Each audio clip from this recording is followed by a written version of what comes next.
Whether or not you donate, please share this video and allow it to reach people with the means and generosity able to make a difference.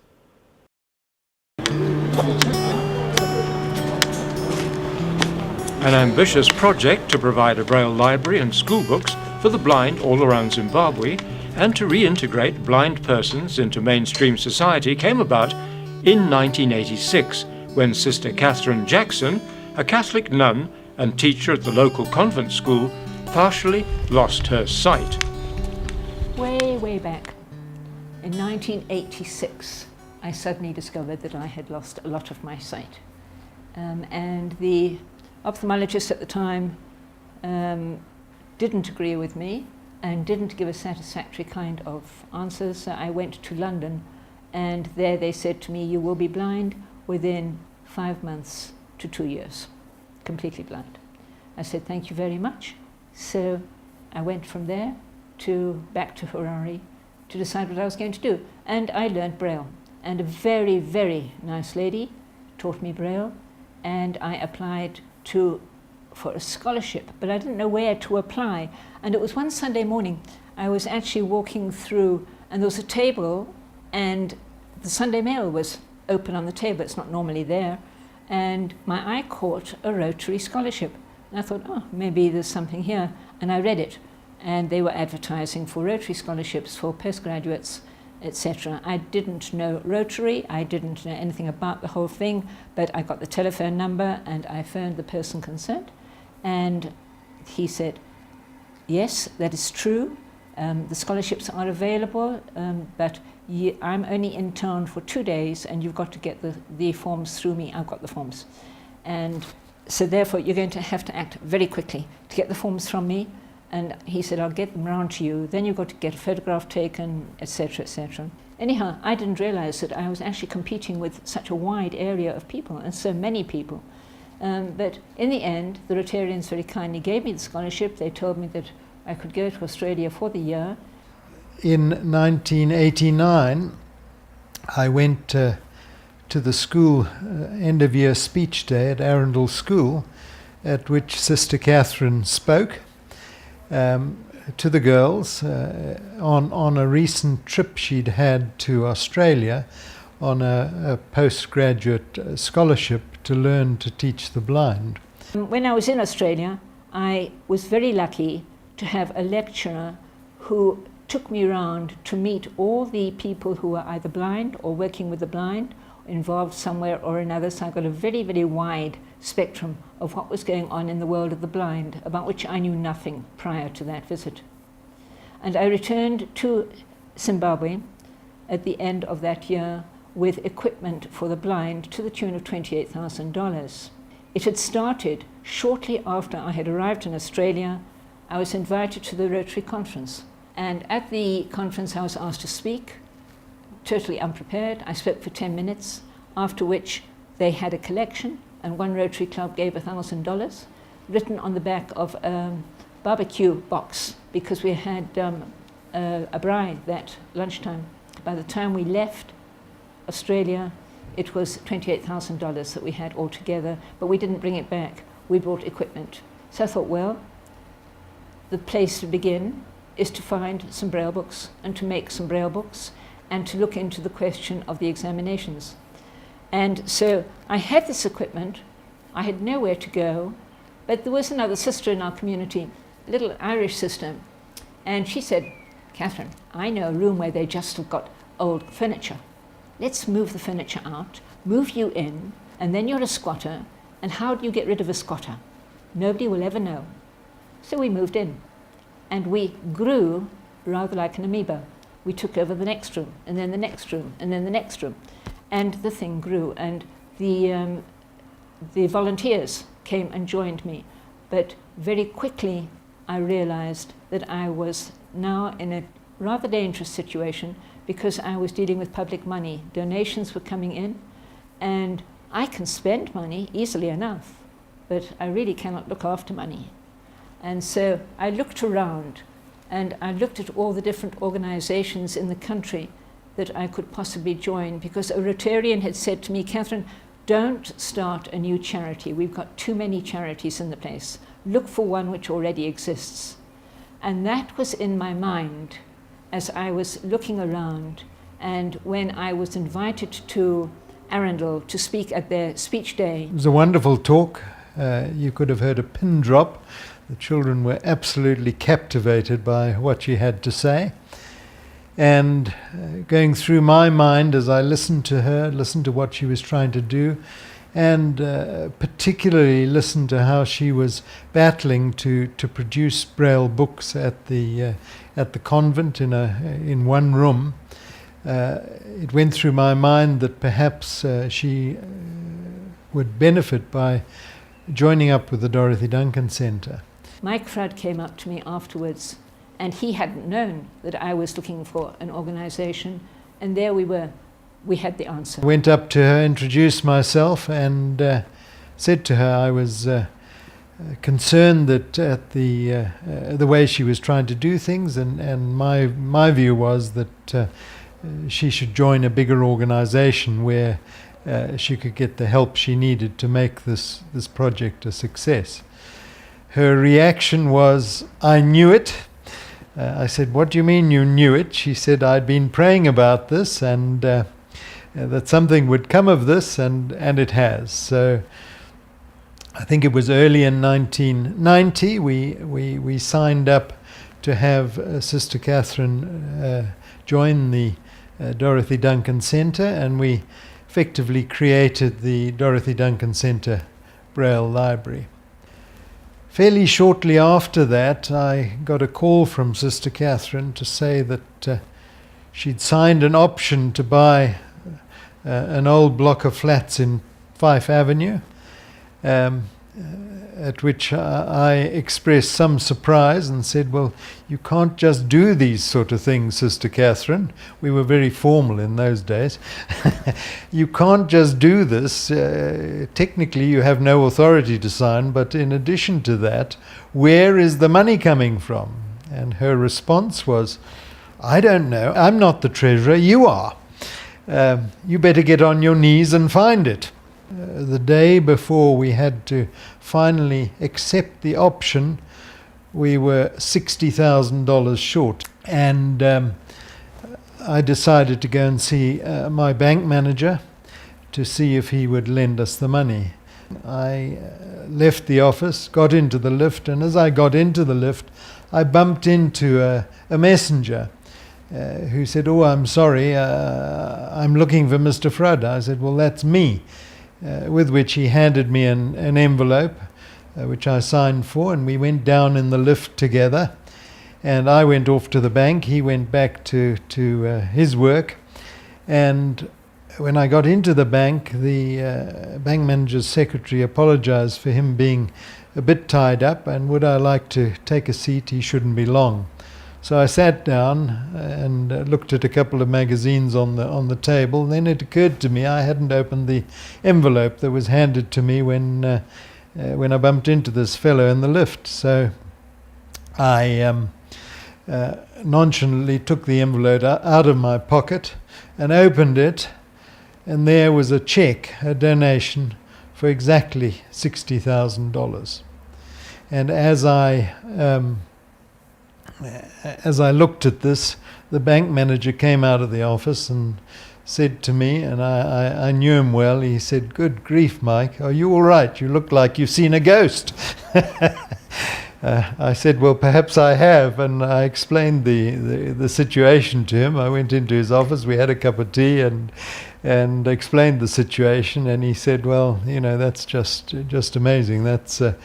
That's God's work." When we had this building done and it was finished finally, and we were going to have the opening for the Braille Library, I thought, well, you've got to say thank you. My mother told me you always must say thank you when you get something. But how on earth do I go to everybody in town and say thank you? How do I do it? I don't have any money or anything like that. So I went to the head of Southern Sun, and I made an appointment, and I saw the gentleman concerned. And I said, "You know, this is my story. This is what's happened." And so he looked at me and he said, "So what do you want me to do?" I said, "Would you say thank you for me, please, to all these wonderful people?" So he said, yes, of course. And he organized a complete party outside. And it was wonderful because we had the convent drum majorettes there, we had the police band, we had the Don and Elsa Hay came over from Australia, George Bell came over from England, and we had all the people from the companies that had donated, and everybody came, and we had a wonderful time. It was a really good party.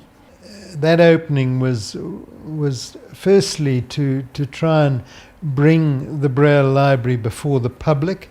We got TV coverage and newspaper coverage, so in that respect it went well. But probably more so, we wanted to thank all those who had so generously donated.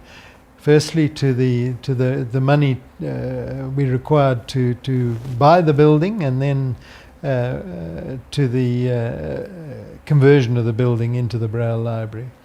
And it all in all, it was a great success. It achieved both those objectives. From there, we grew. We were just a library producing books, textbooks for the schools, and we produced them for all the schools of the country where they had blind children. But I did not agree with the policy of just giving out books to any school, because a school could have a grade 6 child 1 year and need all the books for the grade 6. The following year, a grade 7 child, of course, but no grade 6. What do they do with the books? They just get lost and thrown away, and they cost an enormous amount of money and time and effort to produce. So I said, no, we're going to have a library, and we will lend the books out at the beginning of the year, and the schools will sign for them, and they will return them at the end of the year. We will repair them and then have them ready for whichever schools want them at the beginning of the following year. And that is exactly what has happened for 22 years. And we then had to fully equip the place with more computers, with all the other bits and pieces we needed, a tremendous amount of paper and everything else that goes with producing Braille books. And we set about that, and people like IBM were extraordinarily generous. At that point, IBM was headed by John Dawson, who is today still a great friend. I found the agent, it was Mr. John Dawson, and I spoke to him and told him my story, and he said, well, I'll see what I can do for you. Well, that's some 20 years ago, I suppose it was. We were approached. I was heading up the then IBM agent in Zimbabwe, a company called Unitech, and prior to that we were Infotech. And I was approached by Sister Kate with a view to obtaining computer equipment for the Braille Library. And at that time, IBM, and I'm sure they still do have, had a very generous and structured corporate responsibility program. And so Sister Kate and I put together a business case. You know how determined Sister Kate can be. And we put together a business case to IBM to justify the donation of something like 6 or 8 IBM PS2 computers, very outdated now of course, but at the time they were state of the art, to be used for capturing texts, textbooks and subsequent embossing on Braille. So I've had a lot of dealings with Sister Kate over the years. We provided maintenance services for the computers and other supporting services as well, and she's an absolutely wonderful lady. And of course Price Waterhouse, with whom I was, were the auditors to IBM at the time, and we worked together to try and get equipment and to get other donors from various clients of IBM and clients of Price Waterhouse. So it was excellent teamwork, I think, that with all the contacts Cathrine had made overseas, we then managed to fully equip the library. And then there's Nozipho Khanda, who Sister Cathrine will tell you about That's an incredible story all the way through, from when she was born through to becoming a very prominent counsellor with the Christian Counselling Centre in Harare right now. She was 10 years old, and I said to her, "What do you want to be when you grow up?" And she said, "I want to be a secretary." She was 10. We taught her computers, Braille computers in those days. We got her through grade 7 at St. Giles, and she came to convent, and she came into Form 1.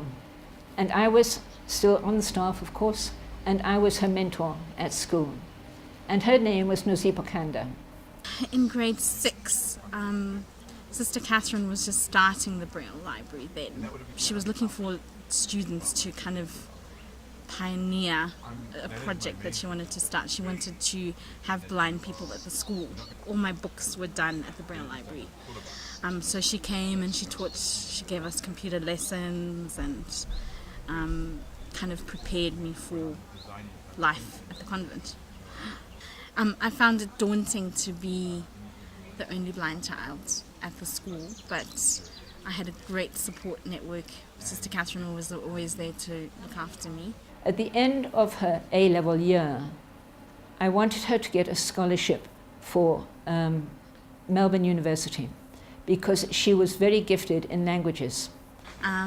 Sister Cathrine and my parents worked together to find a scholarship for me.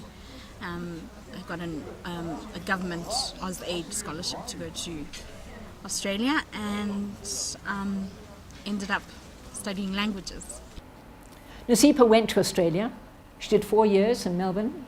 She came back speaking Shona, English, Ndebele, Spanish, French, and Sotho. She is now one of the prominent senior Christian counsellors in Zimbabwe.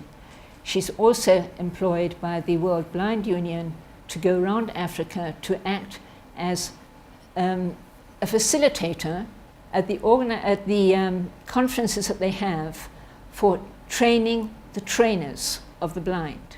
I think if people lose their sight in adulthood, I think it's vital that they contact the Braille Library. Firstly, they will get the counselling skills that they need to get through this new period in their lives. And we bring blind people in to train them in being mobile with a white cane, and to be able to basically do anything that a sighted person can do. Cook their own meals, do the shopping, walk through town, and most importantly to leave us with an ability to get a job. They may think that their life is over, but actually it's not. It's just a new chapter of their lives, and they'll be taught just different ways of doing things. So learn Braille, learn computers, just learn how to do things that they used to do. I can promise that at the end of their rehabilitation training, they will feel like a new person and feel like the world is theirs, the world is their oyster again. I'm not quite sure now where we're going from here. Hopefully we're going to expand and improve with the conditions that we've got. Technology is taking us much further and quicker than I had anticipated. I can't keep up with it, so I am depending more and more on my younger staff to take over the jobs which I am doing, and I find plenty of other things to do as well. So the position right at the moment is fairly critical. We do have enough money to keep the Braille Library going for probably 5 or 6 months, because we have money coming in from UNICEF to pay for the production of those secondary school books that we're doing for them. So we are in I think a very, very fragile financial state at the moment, and we are appealing both locally and overseas to people we know to try and help us with some additional funding.